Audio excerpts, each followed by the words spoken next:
അകത്ത് സൗകര്യം വളരെ കുറവാണ്. വാടകയും കുറവാണല്ലോ. അല്ല സാറേ, ഇത്ര പെട്ടെന്നൊരു വീട് മാറ്റത്തിന്റെ കാര്യം എന്താണ്? ഉണക്ക മരം വെട്ടിമാറ്റിയില്ലേ ഒടുവിൽ അത് പുരപ്പുറത്ത് വീഴും. ഓ അതാണോ? അല്ല സാറേ, പുറപ്പുറത്ത് വീഴാതെ മരം വെട്ടി മാറ്റിക്കൂടെ? മാറ്റാ. എന്റെ അടുത്ത് അതിന് പറ്റിയ ഒരാളുണ്ട്, ഞാൻ രാവിലെ അങ്ങോട്ട് അയച്ചു തരാം. എടോ, കുടുംബാശ്വാസത്തിന്റെ കാര്യമാണ് ഞാൻ പറഞ്ഞത്. നമ്മൾ ഈ കഠിനമായി അധ്വാനിക്കുന്നത് സമ്പാദിക്കുന്നതൊക്കെ എന്തിനു വേണ്ടിയാ? ഈ അരച്ചാണ്ട് വയറിന് വേണ്ടി അല്ല, അല്ലേ? മനസ്സമാധാനത്തിന്. ആരാണ് കുറ്റക്കാരെന്ന് ചോദിച്ചാൽ ചിലപ്പോൾ ഞാൻ തന്നെയാവും. പക്ഷെ മനസ്സമാധാനം നഷ്ടപ്പെട്ട് ജീവിക്കുന്നതിൽ ഒരർത്ഥവുമില്ല. ശരിയാ, പക്ഷെ എന്റെ പരിപാടി അതല്ല. മനസമാധാനം നഷ്ടപ്പെടുന്നു എന്ന് കണ്ടാൽ അപ്പൊ ഞാൻ വെള്ളം അടിക്കും, ഫിറ്റാവും. പിന്നെ ഒന്നും അറിയണ്ടല്ലോ, പിറ്റേ നോക്കിയാൽ മതിയല്ലോ. നമ്മൾ ആദ്യം കണ്ട കോളനിയിലെ വീട് വാടക ഇത്തിരി കൂടുതലാണെങ്കിലും ആ വീട് മതി. ആയിക്കോട്ടെ, മുത്തന്നെ അഡ്വാൻസ് എടുത്തേക്കാം. തനിക്കൊരു കാറൊക്കെ ഇപ്പൊ മെയിൻറ്റെയിൻ ചെയ്യാൻ പറ്റുമോ? പറ്റും സാർ. ഇപ്പൊ തന്നെ ഓട്ടോയ്ക്ക് എത്രയാ ചെലവാകുന്നത്? കാറാകുമ്പോ അത്രയും വരില്ല.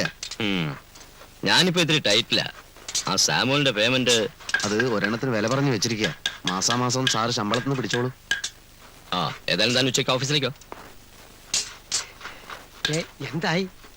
മൂപ്പര് അഡ്വാൻസ് തരാൻ സാധ്യതയുണ്ട്. പക്ഷെ മേസ്ത്രി, നിങ്ങളുടെ ഒരാളുടെ ഉറപ്പിന്റെ പുറത്താ ഞാൻ കാറ് വാങ്ങുന്നത്. കുഴപ്പമൊന്നും ഉണ്ടാവില്ലല്ലോ.